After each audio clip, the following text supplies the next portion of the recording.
태어남이 있으므로 늙음과 죽음이 있고 태어남이 없으면 늙음과 죽음도 없다. 태어남이 멸함으로 늙음과 죽음이 멸하고 태어남이 멸하면 늙음과 죽음도 멸한다. 12연기는 나라고 하는 환상이 괴로움을 만드는 과정을 설명한 가르침입니다. 부처님께서는 6년간의 고행과 긴 수행 끝에 인간의 모든 괴로움은 나라고 믿고 있는 실체적 자아가 만들어낸 오온의 집착에서 비롯된다는 진리를 깨달으셨습니다. 우리가 겪는 괴로움, 늙음, 병듦, 죽음, 사랑하는 이와의 이별, 미워하는 이와의 만남 등 모든 괴로움은 나의 몸과 마음이라 여기고 있는 오온이 모여 잠시 나타난 나에 대한 집착에서 생겨나는 현상입니다. 부처님은 이러한 괴로움의 발생 과정을 더욱 명료하게 드러내기 위해 사성제의 핵심 구조를 설명하는 원리로 12연기를 설하셨습니다. 12연기란 무엇인가? 12연기는 단순히 12가지 법을 나열한 것이 아니라 이것이 있으므로 저것이 있고 이것이 생김으로 저것도 생긴다. 이것이 없으므로 저것도 없고 이것이 멸함으로 저것도 멸한다라는 이념의 상호가 의존하는 원리를 가장 구체적으로 보여주는 구조입니다. 즉 모든 현상은 원인과 조건이 서로 얽혀서 잠시 나타나는 것일 뿐 독립된 실체는 없다는 뜻입니다. 이 원리를 생과 노사에 비유하면 더욱 명확하게 이해하실 수 있습니다. 태어남이 있으므로 늙음과 죽음이 있고 태어남이 없으면 늙음과 죽음도 없다. 태어남이 멸함으로 늙음과 죽음이 멸하고 태어남이 멸하면 늙음과 죽음도 멸한다. 늙음과 죽음은 태어남이라는 조건이 있기 때문에 존재하는 것이며 그 자체로 독립된 실체가 아닙니다. 12연기는 반드시 원인과 조건이 모여서 생기고 그 원인과 조건이 사라지면 결과도 함께 사라진다는 아주 단순한 원리입니다. 이 내용을 더욱 쉽게 이해하려면 촛불을 떠올리면 됩니다. 촛불이 켜져 있는 이유는 촛불 그 자체 때문이 아니라 심지와 초, 산소, 그리고 불씨가 모두 갖춰졌기 때문입니다. 심지가 없으면 촛불은 켜지지 않습니다. 초가 다 타면 불꽃도 사라집니다. 촛불은 촛불 스스로 존재하는 것이 아니라 여러 조건의 화합으로 잠시 나타난 현상일 뿐입니다. 12연기가 말하는 것도 딱 이것입니다. 씨앗과 사과의 비유로 한 번 더 설명하겠습니다. 사과가 열리는 이유는 사과라는 실체가 따로 있어서가 아니라 씨앗과 토양과 물, 그리고 햇빛과 시간의 이 5가지 조건이 모였기 때문입니다. 이 중 하나라도 없으면 사과는 생기지 않습니다. 즉, 사과는 여러 조건이 만들어낸 현상이지 사과라는 별도의 실체가 있는 것이 아닙니다. 오온과 12연기의 관계. 오온을 이루는 색, 수, 상, 행, 식은 자신을 나라고 오해하게 하는 5가지 구성 요소입니다. 12연기는 바로 이 오온이라는 허망한 자아가 어떤 조건의 사슬에 의해 생겨나고 어떤 조건의 사슬에 의해 괴로움을 반복하게 되는지 그 과정을 단계별로 보여줍니다.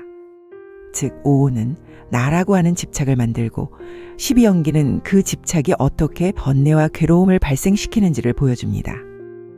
12연기는 왜 중요한가? 부처님께서 깨달으신 것은 바로 나라고 느끼는 오온의 존재는 원인과 조건이 만들어낸 조리품이라는 진실이었습니다. 따라서 괴로움도 조건이 모여 일어난 결과이며 12연기의 고리를 알아차리고 그 고리를 끊어버리면 고통의 연쇄 반응 또한 끊어진다는 것입니다. 괴로움이 생기는 이유를 한 문장으로 요약하면 그것은 나라는 실체가 있다는 착각이 탐냄과 성냄과 어리석음을 만들어 그것이 곧 모든 고통의 뿌리가 된다는 것입니다. 12연기는 이 잘못된 나라는 환상이 어떻게 생겨나는지, 어떻게 반복되는지, 그리고 어떻게 멈출 수 있는지 그 모든 과정을 밝혀주는 가르침입니다. 다음은 12연기의 12가지 고리인 노사로부터 무명으로 올라가는 역순의 순서를 먼저 들려드리고 이어서 무명으로부터 시작하는 바른 순서를 다시 들려드리겠습니다. 첫 번째, 노사. 괴로움과 두려움의 구조가 만들어짐. 늙음과 죽음은 단순한 생물학적 노화가 아니라 나는 태어났다는 관념이 굳어질 때 생기는 고통의 마지막 단계이다. 내가 태어나서 늙고 죽는다는 이야기를 실체라고 믿을 때 두려움, 상실감, 불안, 집착이 모두 이 자리에서 발생한다. 따라서 늙음과 죽음은 앞선 모든 연기가 만들어낸 결론이며 나는 태어났다는 마음의 인식이 만들어낸 괴로움의 결과이다. 두 번째, 생. 늙음과 죽음을 낳는 조건. 나는 태어났다는 관념이 형성됨. 불교에서는 모든 현상이 이것이 있으므로 저것이 있다는 원리에 따라 일어난다고 본다. 그에 따라 태어남이 있으므로 늙음과 죽음이 있다고 말한다. 만약 태어남이 사라진다면 늙음과 죽음도 함께 사라진다. 늙고 죽는다는 과정은 고정된 실체가 있는 것이 아니라 나는 태어났다는 마음의 관념이 만들어낸 결과일 뿐이다. 그리고 태어남이라는 인식은 독립적으로 생기는 것이 아니라 그보다 앞선 단계인 유, 나는 이런 존재다라는 마음의 인식이 굳어지는 순간을 의미한다. 즉 존재한다고 여기는 마음이 생기면 태어남이 성립하고 태어남이 성립하면 늙음과 죽음이 함께 생겨난다. 이 모든 과정은 실체가 아니라 조건이 모여 잠시 만들어낸 흐름일 뿐이다. 세 번째, 유. 존재한다는 생각이 태어남을 만든다. 12연기에서 말하는 존재를 의미하는 유와 태어남의 생은 단순히 육체가 태어나는 것을 뜻하지 않는다. 태어남은 마음속에서 이것이 실제로 존재한다고 인식할 때 일어나는 심리적 개념적 탄생을 의미한다. 우리가 어떤 대상을 보며 이것은 분명 존재한다고 생각하는 순간 그 대상은 이미 마음속에서 하나의 존재로 태어난 것이다. 존재한다는 생각이 있어야만 태어남이 성립한다. 존재가 없으면 태어남도 없다. 우리가 세상을 바라볼 때 이것은 존재한다는 마음의 프레임을 기반으로 보기 때문에 그 순간순간에 새로운 태어남이 만들어지는 것이다. 유는 용유와 생유와 무색유의 세 가지 존재 방식이 있다. 첫째, 용유. 용유는 욕망이 붙어서 특정한 이름이 붙여진 존재이며, 둘째, 생유. 생유는 아무런 욕망이 없어 단순히 바라보이는 형상만을 가진 존재이다. 예를 들어 아무런 의식 없이 지나쳐버리는 이름 모르는 사물, 꽃, 나무나 돌 같은 존재를 말한다. 셋째, 무색유. 무색유는 천당, 지옥, 윤회, 돈처럼 실체는 없지만 존재한다고 믿는 개념적 존재이다. 이렇게 존재한다는 생각은 앞 단계인 취, 즉 개념을 붙잡은 결과로 드러난다. 이러한 유가 발생하려면 그보다 앞서 반드시 취, 즉 집착하여 붙잡는 마음이 있어야 한다. 집착이 대상을 고정된 실체처럼 느끼게 하고 그것이 마음속에서 하나의 존재로 굳어지면 그때 곧 태어남이라는 과정으로 이어지게 된다. 네 번째, 취, 개념에 집착하여 내 것으로 삼음. 취는 대상을 내 것으로 받아들여 움켜쥐는 작용이다. 우리가 어떤 대상을 실제로 존재한다고 단정하는 이유는 그 대상을 내 것으로 만들고 싶어하는 집착, 즉 취라는 작용이 일어나기 때문이다. 취는 대상에 대한 느낌을 단순히 받아들이는 느낌의 수준을 넘어 훨씬 더 적극적인 작용으로 대상에 대하여 이건 내 것이다, 이건 이런 것이다, 이 개념은 틀림없이 맞다 라고 마음속에서 특정 개념을 고정된 실체처럼 받아들이는 집착을 말한다. 예를 들어 컵은 흙과 물과 불의 세 가지 조건이 모여 잠시 컵의 형태로 드러난 것일 뿐 본래 고정된 실체가 없다. 그러나 우리가 마음속에서 이건 컵이다라는 개념을 붙잡는 순간 그 대상에 실체가 있는 것처럼 느껴진다. 그것은 고정된 실체가 있어서가 아니라 우리가 의미를 붙잡고 집착하는 마음이 대상을 하나의 실체처럼 굳혀버리는 것이다. 이것은 불교에서 말하는 대상은 본래 공하지만 우리가 의미를 부여하는 순간 하나의 존재로 굳어진다는 의미이다. 취는 가래, 즉 느낌에 대한 갈증과 욕망에서 비롯된다. 가래가 사라지면 취도 사라지고 취가 사라지면 존재한다는 생각도 성립하지 않는다. 다섯 번째, 가래. 느낌에 대한 욕망과 집착에서 생기는 갈증. 가래는 말 그대로 갈증처럼 목이 마른 듯 갈구하는 마음을 말한다. 이는 단순히 원한다는 수준이 아니라 무언가를 반드시 붙잡고 싶어 하거나 절대로 잃고 싶어 하지 않는 강한 집착의 마음이다. 불교에서는 가래를 세 가지로 설명한다. 첫째, 즐거운 감각 경험을 계속 붙잡고 싶어하는 감각적 욕망에 대한 가래. 둘째, 명상이나 안정된 상태를 내 것으로 만들고 싶어하는 고요하고 미세한 정신적 상태에 대한 가래. 셋째, 형상이 없는 개념적 세계인 천국, 지옥, 신령, 개념적 존재 등을 실제라고 믿고 집착하는 가래. 이러한 가래는 좋은 느낌은 더 붙잡고 싶고 싫은 느낌은 밀어내고 싶은 가래를 만들며 중간 느낌은 미묘한 불만과 갈증을 일으키는 느낌에서 시작된다. 6번째, 수. 접촉 이후에 일어나는 느낌. 느낌은 어떤 대상과 접촉했을 때 마음속에서 생겨나는 반응이다. 이 반응은 다음에 3가지로 나타난다. 좋음, 싫음, 좋지도 싫지도 않음. 우리는 이 느낌을 나의 느낌으로 받아들이는 순간 바로 그 위에서 가래, 즉 붙잡고 싶거나 밀어내고 싶은 마음이 생겨나게 된다. 좋으면 붙잡고 싶고 싫으면 멀리 밀어내고 싶고 중간이면 무기력 같은 미묘한 갈증이 생긴다. 따라서 느낌은 외부 세계의 실체가 마음 안으로 들어온 것이 아니라 감각과 인식에 만나서 만들어낸 마음의 반응일 뿐이다. 그리고 이 느낌은 그 이전 단계인 감각기관과 대상의 접촉이 있어야만 느낌이 생긴다. 7번째, 촉. 촉은 감각기관과 대상과 인식이 만나서 생기는 가상의 접촉이다. 촉은 피부나 감각기관이 어떤 대상에 단순히 물리적으로 닿는 것만을 말하지 않는다. 감각기관인 눈, 귀, 코, 혀, 몸, 마음과 감각 대상인 형태, 소리, 냄새, 맛, 촉감, 생각의 대상과 인식작용인 보려는 마음, 들으려는 마음, 알아차리려는 마음에 이 3가지 요소가 함께 기능할 때 비로소 감각적으로 접촉했다고 여겨지는 느낌이 생겨난다. 예를 들어 사람이 죽으면 눈, 귀, 코 같은 기관이 그대로 남아있지만 감각의 기능과 인식작용이 멈추기 때문에 촉도 일어나지 않고 그에 따른 느낌도 발생하지 않는다. 즉 유기빈 감각의 6문이 제대로 작동할 때만 촉에서 느낌, 느낌에서 가래, 가래에서 취착, 취착에서 존재, 존재에서 태어남이라는 연기의 흐름이 이어지게 되는 것이다. 그리고 촉이 생기기 위해서는 그 바로 앞 단계인 유깁이 반드시 성립해야 한다. 8번째, 유깁. 감각이 작동하는 6가지 가상의 감각 공간. 유깁은 눈, 귀, 코, 혀, 몸, 마음이라는 감각기관이 작동하는 내면의 공간이다. 어떤 대상과 접촉하려면 반드시 유깁이 함께 작동해야 한다. 유깁은 6 감각기관이 작동하는 감각장소를 말하며 마음 안에서 구성되는 인식의 공간이다. 유깁은 내입처인 안이, 비설, 신의와 외입처인 색, 성, 향, 미, 촉법이 서로 짝을 이루어 접촉 기능을 작동하게 한다. 하지만 이 유깁이 제대로 작동하려면 그보다 먼저 명색, 즉 이름과 형상으로 구성된 마음속의 개념적 대상이 필요하다.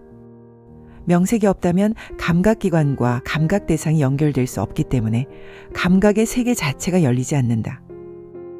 유깁이 열려 있어야 촉이 일어나고 촉이 있어야 수가 생긴다. 9번째, 명색. 이름이 붙여진 개념화된 대상.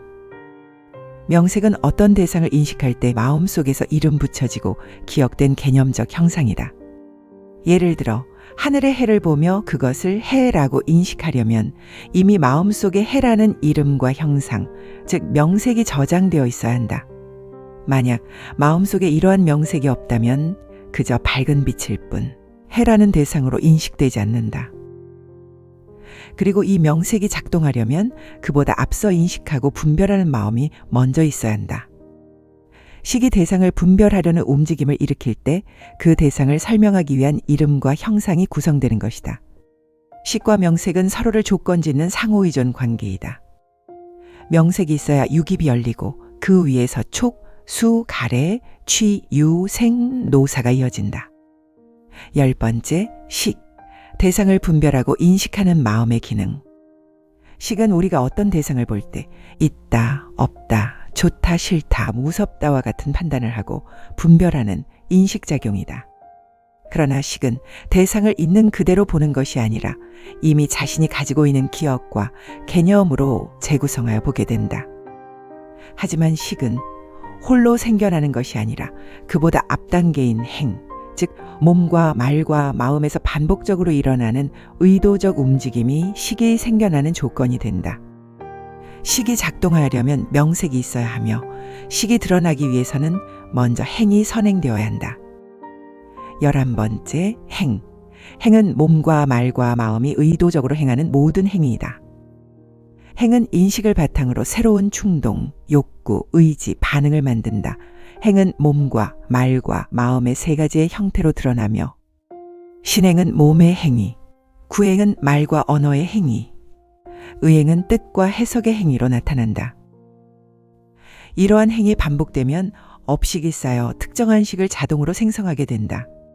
행이 쌓일수록 식과 명색이 구성되고 곧 업이라고 하는 카르마가 형성된다. 12번째, 무명. 무명은 모든 착각과 괴로움의 시작이다.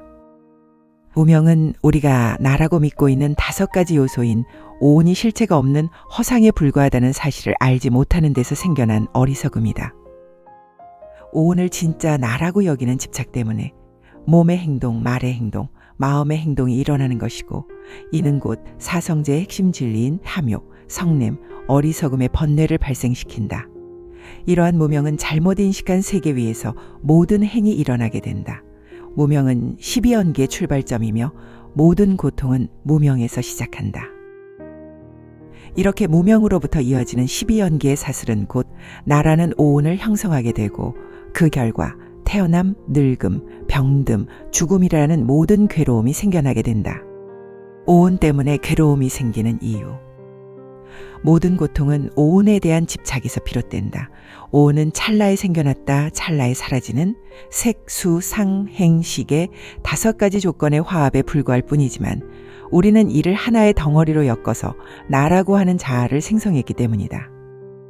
색온의 역할은 몸은 나의 몸이라 생각하게 되니 늙고 아프고 죽음에 대한 괴로움을 낳고, 수온의 역할은 좋은 느낌은 사라질까 두렵고 싫은 느낌은 당장 버리고 싶고 중간 느낌은 지루함 때문에 불안과 갈등을 만들며, 상온의 역할은 생각은 과거와 현재 그리고 미래를 걱정하는 마음에 불안하고, 행온의 역할은 의지 욕구는 끊임없는 욕망과 충동으로 불만족스러우며, 식온의 역할은 좋다, 싫다는 분별로 항상 번뇌를 만들어내게 한다. 이렇게 생성된 나, 곧 오는 본래부터 무상, 고, 무아이지만 우리는 이 모든 것을 내 것이라고 여기기 때문에 괴로움이 생기는 것이다. 오는 이렇듯 무명으로 의하여 발생하게 된 조건의 화합일 뿐이다. 하지만 우리는 일상에서 그것을 나라고 착각하여 영원하기를 생각하고 항상 즐겁기만을 바라고 있다. 하지만 오온을 나라고 여기고 있는 이상 그 괴로움은 멈출 수 없다. 다음은 12연계의 무명으로부터 시작하는 12가지 고리입니다. 첫 번째, 무명. 가상의 현실을 깨닫지 못한 착각에서 비롯한 괴로움의 시작. 무명은 우리가 나라고 믿고 있는 5가지 요소인 오온에 집착한 결과로 몸의 행동, 말의 행동, 마음의 행동이 일어나는 것이고, 이는 곧 사성제의 핵심 진리인 탐욕, 성냄, 어리석음의 번뇌를 발생시킨다. 이러한 무명은 모든 것이 실제로 존재한다고 착각하여 집착하는 데에서 발생하는 어두움이며 12연계의 출발점이면서 행을 비롯한 12연계의 연결고리를 쉼없이 작동하게 한다. 두 번째, 행. 행은 업을 만드는 몸과 말과 마음의 의도적 움직임이다. 무명에 의해 세계를 잘못 이해하면 그 잘못된 인식에 기반한 충동과 욕구의 반응이 나타난다. 이것이 행이며 이것은 다음의 3가지 방식으로 작동한다. 첫째, 신행. 신행은 몸으로 드러나는 행동. 둘째, 구행. 구행은 언어로 표현하는 말. 셋째, 의행.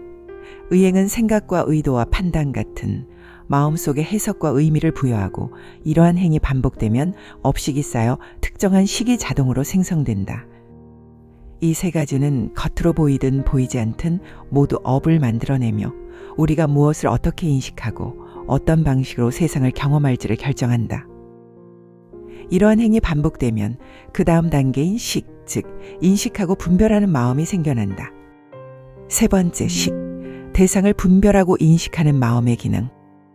식은 우리가 어떤 대상을 볼 때 있다, 없다, 좋다, 싫다, 무섭다, 갖고 싶다, 버리고 싶다와 같은 생각을 판단하고 분별하는 인식하는 작용이다. 우리가 세상을 해석하고 의미를 붙이는 모든 과정은 바로 식에서 나온다. 하지만 식은 홀로 생겨나는 것이 아니라 그보다 앞단계인 행, 즉 몸과 말과 마음에서 일어나는 반복적인 움직임을 조건으로 발생한다. 식이 작동하기 위해서는 반드시 명색이 있어야 하고 식이 드러나기 위해서는 순서상 반드시 행이 선행된다. 네 번째, 명색. 마음속에서 만들어지는 이름과 형상의 개념적 대상. 명색은 어떤 대상을 인식할 때 개념화한 이름과 이미지로 드러난 형상이 결합된 마음속의 개념적 대상이다. 예를 들어 하늘의 태양을 보며 그것을 태양이라고 인식하려면 이미 마음속에 태양이라는 이름과 형상, 즉 명색이 저장되어 있어야 한다. 만약 마음속에 이러한 명색이 없다면 그저 밝은 빛일 뿐 태양이라는 대상으로 인식되지 않는다. 명색은 인식을 가능하게 하고 인식은 다시 명색의 의미를 부여한다. 이 둘은 서로를 조건짓는 상호이존 관계이다. 명색이 생기면 그 위에서 유기배의 감각구조가 구성된다. 다섯 번째, 유깁. 감각기관이 작동하는 6가지 가상의 감각 공간. 명색이 갖추어지면 6 감각기관과 그 대상이 짝을 이루는 감각구조인 유깁이 생겨난다. 유깁은 외부의 공간이 아니라 마음 안에서 구성되는 인식의 장소이다. 유깁은 눈, 귀, 코, 혀, 몸, 마음이라는 내부의 감각기관과 형태, 소리, 냄새, 맛, 촉감, 생각의 대상이 되는 외부의 감각 대상이 서로 짝을 이루어 접촉 기능을 작동하게 된다. 그러나 유깁이 열리려면 그보다 먼저 명색이라는 개념적 대상이 있어야 하고 그 다음에 촉이 일어난다. 6번째, 촉. 감각기관과 대상과 인식이 만나서 생기는 접촉. 촉은 피부나 감각기관이 어떤 대상에 단순히 물리적으로 닿는 것만을 말하지 않는다.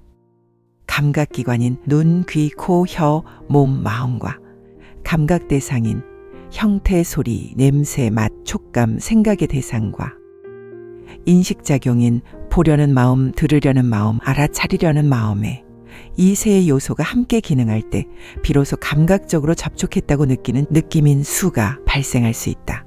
예를 들어 사람이 죽으면 눈, 귀, 코 같은 기관이 그대로 남아있지만 감각의 기능과 인식작용이 멈추기 때문에 촉도 일어나지 않고 그에 따른 느낌도 발생하지 않는다. 촉은 단순한 다음이 아니라 마음의 경험이 시작되는 순간이다. 촉이 일어나야 그 위에서 느낌인 수가 발생할 수 있다. 7번째, 수. 접촉 이후에 일어나는 느낌의 발생. 느낌은 어떤 대상과 접촉했을 때 마음속에서 생겨나는 반응이다. 이 반응은 다음의 3가지로 나타난다. 좋음, 싫음, 좋지도 싫지도 않음. 우리는 이 느낌을 내 느낌으로 받아들이는 순간 바로 그 위에서 가래, 즉 붙잡고 싶거나 밀어내고 싶은 마음이 생겨나게 된다. 좋으면 더 붙잡고 싶고 싫으면 멀리 밀어내고 싶고 중간이면 무기력 같은 미묘한 갈증이 생긴다. 느낌은 반드시 그 이전 단계인 촉이 있어야 생겨난다. 느낌이 생기면 그 위에서 가래가 일어난다. 8번째, 가래. 느낌에 대한 욕망과 집착에서 생기는 갈증. 수에서 형성된 느낌이 달거나 쓰면 그 느낌에 집착하는 가래가 생긴다. 가래는 말 그대로 갈증처럼 목이 마른 듯 갈구하는 마음을 말한다. 가래는 단순히 원한다는 수준이 아니라 무언가를 반드시 붙잡고 싶어 하거나 절대로 잃고 싶어 하지 않는 강한 집착의 마음이다. 불교에서는 가래를 3가지로 설명한다. 즐거운 감각 경험을 계속 붙잡고 싶어 하는 감각적 욕망에 대한 가래. 명상이나 안정된 상태를 내 것으로 만들고 싶어 하는 고요하고 미세한 정신적 상태에 대한 가래. 형상이 없는 개념적 세계인 천국, 지옥, 신령, 개념적 존재 등을 실제라고 믿고 집착하는 가래. 이러한 가래는 대상을 내 것으로 만들고 싶어하는 취로 나아간다. 가래가 사라지면 취도 사라진다. 9번째, 취. 대상에 집착하여 취착하는 마음. 가래가 강해지면 그 대상이나 개념을 자기 것으로 움켜쥐게 된다. 이러한 취는 대상에 대한 느낌을 단순히 받아들이는 느낌의 수준을 넘어 훨씬 더 적극적으로 작용한다. 즉 대상에 대하여 이건 내 것이다 라고 마음속에서 특정 개념을 고정된 실체처럼 받아들이는 집착을 말한다. 예를 들어 컵은 흙과 물과 불의 세 가지 조건이 모여 잠시 컵의 형태로 드러난 것일 뿐 본래 고정된 실체가 없다. 그러나 우리가 마음속에서 이건 컵이다 라는 개념을 붙잡는 순간 그 대상에 실체가 있는 것처럼 느껴진다. 그것은 고정된 실체가 있어서가 아니라 우리가 의미를 붙잡고 집착하는 마음이 대상을 하나의 실체처럼 굳혀버리는 것이다. 이러한 취는 가래를 원인으로 하며 취가 생기면 그 대상은 마음속에서 이미 존재하는 것으로 굳어져 다음 단계인 유가 발생한다. 10번째, 유. 유는 실제로 존재한다는 생각이 굳어져 태어남을 만든다. 취에 의해 굳혀진 개념은 곧 있다. 나는 이런 존재다 라는 존재 방식으로 굳어진다. 이러한 존재는 단순히 물리적 존재가 아니라 이건 있다라고 인식하는 마음의 작용이다. 우리가 대상을 보며 이것은 분명 존재한다고 생각하는 순간 그 대상은 이미 마음속에서 하나의 존재로 태어난 것이다. 존재한다는 생각이 있어야만 태어남이 성립한다. 존재가 없으면 태어남도 없다. 우리가 세상을 바라볼 때 이것은 존재한다는 마음의 프레임을 기반으로 보기 때문에 그 순간순간에 새로운 태어남이 만들어지는 것이다. 이러한 유는 세 가지가 있다. 첫째, 용유. 용유는 우리의 욕망과 관심이 투영되어 이름이 붙는 존재들이다. 예를 들어 산에 있는 수많은 풀 가운데 내가 먹거나 자주 보는 풀에는 이름을 붙여 구분하지만 관심 없는 풀은 그저 풀일 뿐인 것처럼 욕망이 있어야 대상이 구체적인 이름을 얻어 존재하는 것처럼 굳어진다. 둘째, 색유. 색유는 눈에 보이는 형상은 있지만 아직 욕망이나 특별한 이름이 붙지 않은 존재들이다. 욕망이 개입되지 않은 채 단순히 보이는 것으로서 존재한다. 셋째, 무색유. 무색유는 형상조차 없지만 마치 존재하는 것처럼 느껴지는 가상의 존재들이다. 돈의 가치, 천당, 지옥, 윤회처럼 눈으로 본 적은 없지만 실제한다고 믿어지는 개념적 존재를 말한다. 이러한 유는 취가 있게 드러나며 존재 방식이 확정되면 그 위에서 나의 탄생이라는 관념인 생이 형성된다. 즉, 유는 앞선 단계인 취에서 비롯되며 존재가 생기면 그 다음 단계인 태어남이 발생한다. 11번째, 생. 늙음과 죽음의 조건이 되는 자아가 생성되는 순간. 불교에서는 모든 현상이 이것이 있으므로 저것이 있다는 원리에 따라 일어난다고 본다. 그에 따라 태어남이 있으므로 늙음과 죽음이 있다고 말한다. 만약 태어남이 사라진다면 늙음과 죽음도 함께 사라진다. 즉, 늙고 죽는다는 과정은 고정된 실체가 있는 것이 아니라 나는 태어났다는 마음의 관념이 만들어낸 결과일 뿐이다. 그리고 이 태어남이라는 인식은 독립적으로 생기는 것이 아니라 그보다 앞선 단계인 유, 즉 나는 이런 존재다라는 마음의 인식이 굳어지는 순간을 의미한다. 태어남이 있으므로 늙음과 죽음이 있다. 태어남이 사라지면 늙음과 죽음도 사라진다. 즉, 태어남은 독립된 실체가 아니라 존재한다는 마음의 작용이 조건이 되어 일어나는 하나의 과정일 뿐이다. 이 관념이 존재하는 한 늙음, 죽음은 피할 수 없는 구조로 뒤따르게 된다. 12번째, 노사.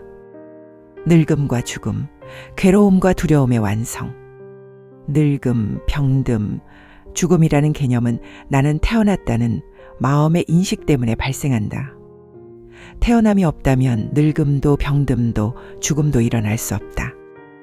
즉, 늙음과 죽음은 독립적인 실체가 아니라 태어남이라는 조건이 갖추어졌을 때만 일어나는 조건적 현상이다. 노사는 태어남에 의존해 생기는 것이며 조건이 사라지면 함께 사라진다. 불교의 핵심 원리인 이것이 있으므로 저것이 있다는 법칙대로 태어남이 있으므로 늙음과 죽음이 생기고 태어남이 사라지면 늙음과 죽음도 사라진다. 두려움, 상실감, 불안, 집착은 모두 나는 태어났고 나는 늙고 나는 죽는다는 생각에서 비롯된다. 노사는 모든 연기의 과정이 모여서 완성한 괴로움의 결과 그 자체이다. 이제 이 모든 내용을 짧게 정리해 드리겠습니다. 첫째, 온. 곧 색, 수, 상, 행, 식은 나라고 하는 자아의 집착을 만드는 재료이다. 둘째, 자아의 집착은 탐진치의 번뇌를 일으킨다. 셋째, 십이연기는 번뇌가 어떻게 고통을 만들고 반복하는지를 보여주는 구조이다. 넷째, 결론은 십이연기를 이해하고 오온이 실체가 아님을 꿰뚫어 보면 모든 고통의 고리가 끊어지게 된다. 십이연기를 역순배열과 바른 순서로 2번에 걸쳐 설명한 이유는 왜 괴로움이 생기는가? 나라는 자아는 어떻게 만들어지는가? 번뇌는 어디에서 시작되는가를 보다 쉽게 이해할 수 있도록 돕기 위한 구성이었습니다. 감사합니다. 새불교 운동 구독과 좋아요를 눌러주시고 주변의 이웃들에게도 널리 전해주시기 바랍니다. 당신의 그 행원은 큰 복덕이 되고 세상의 등불이 될 것입니다. 뜻하시는 바의 소원과 서원을 모두 성취하시길 축원드립니다. 나무아미타불, 관세음보살, 지장보살 마하살.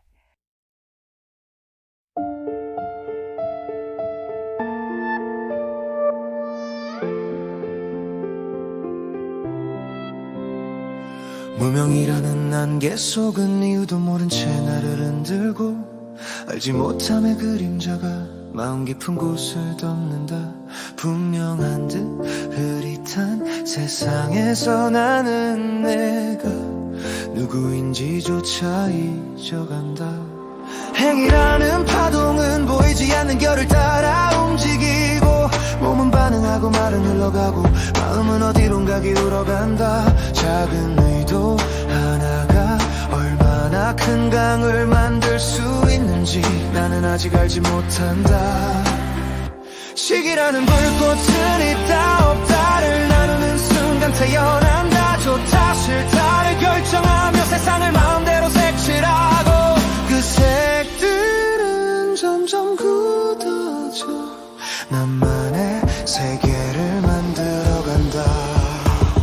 명색이라는 그림자는 흐르는 빛에 이름을 붙여 형상을 마음속에 새겨 넣는다. 해가 되고 나무가 되고 너가 되는 순간 순수했던 세상은 정해진 모습으로 굳어가기 시작한다. 유기비라는 여섯문의 공간은 눈각이 코와 혀 몸과 마음을 열어 세상을 받아들이는 길을 만든다. 문 하나가 열릴 때마다 세상의 조각들이 나에게 스며들고 나 역시 그 안으로 흘러 들어간다. 촉이라는 순간은 닿는 듯 닿지 않는 바람처럼 감각을 흔들며 다가온다. 말 한마디 눈빛 하나 스치는 공기의 온도까지도 조금 모든 경험의 문을 연다. 수라는 씨앗은 좋다 싫다 잘 모르겠다는 한 방울의 감정을 일으키고 그 파동은 바다처럼 번져 마음이라는 큰 호수를 채워간다. 아주 작은 느낌 하나가 어쩌면 울창한 숲의 시작일지도 모른다. 가래라는 갈증은 붙잡고 싶은 마음 밀어내고 싶은 마음 사이에서 끝없이 목을 마르게 한다. 없으면 찾고 있으면 잃을까 두렵고 내가 만든 결핍의 강물이 밤마다 나를 적셔간다. 쥐라는 손은 대상을 움켜쥐고 놓지 않으며 이건 내 것이라 말하는 순간 마음의 뿌리는 단단해진다.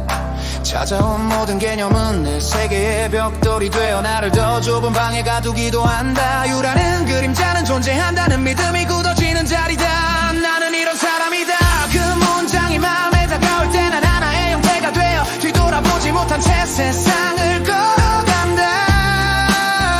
생이라는 새벽은 또 하나의 나가 태어나는 순간 이대로의 생각 한 번의 감정 한마디 말이 모여 또 다른 정체성을 만들고 그 속에서 나는 다시 시작된다.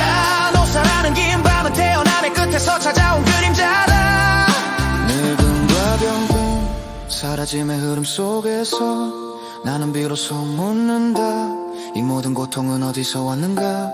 그리고 알게 된다 이 길의 시작과 끝에는 내가 붙잡은 나가 있었다는 것을 노사라는 긴 그림자는 삶의 끝에서 조용히 나를 바라보고 사라짐의 바람 속에서 묻는다 너는 어디에서 왔는가 두려움도 상실도 아픔도 모두 나를 굳게 믿은 마음에서 일어났다는 것을 나는 그제야 이해하기 시작한다 생이라는 문장은 나는 이런 존재였다는 고백처럼 가슴 속 어딘가에 남아있다 하지만 태어나지 않았다면 늙음도 죽음도 없을 텐데 그 마음의 문장을 내려놓을수록 새는 바람처럼 사라진다 유라는 존재의 그림자는 내가 만들고 믿었던 나의 모양이다 하지만 그 믿음을 살짝 놓아보면 나는 여러 색 중 하나가 아니라 흐르고 흩어지는 바람 같은 존재였음을 안다 존재의 굳은 돌이 조금씩 풀려간다 쥐라는 손은 오랫동안 움켜쥐던 것들을 하나씩 놓기 시작한다 옳고 그름 나와 너 내 것이라는 말들이 손끝에 스르 흩어지고 그 빈자리로 들어오는 바람이 보다 따뜻하다 가래라는 갈증은 더 이상 목을 마르게 하지 않고 붙잡고 싶다는 마음과 밀어내고 싶다는 마음이 조용히 잦아든다 갈증이 멈추자 나는 처음으로 편안함이 무엇인지 느낀다 수라는 물결이 종과 씨름의 흔적을 남기지만 그 파도가 더는 나를 휘두르지 못한다 감정은 흘러가고 나는 그 위를 걸어가는 사람이 되어 마음을 잔잔한 옷가처럼 바라본다 촉이라는 순간은 이제 나를 정의하지 않는다 스치는 말 스치는 바람 스치는 표정 하나도 나를 흔드는 힘을 잃고 그저 하나의 지나감이 된다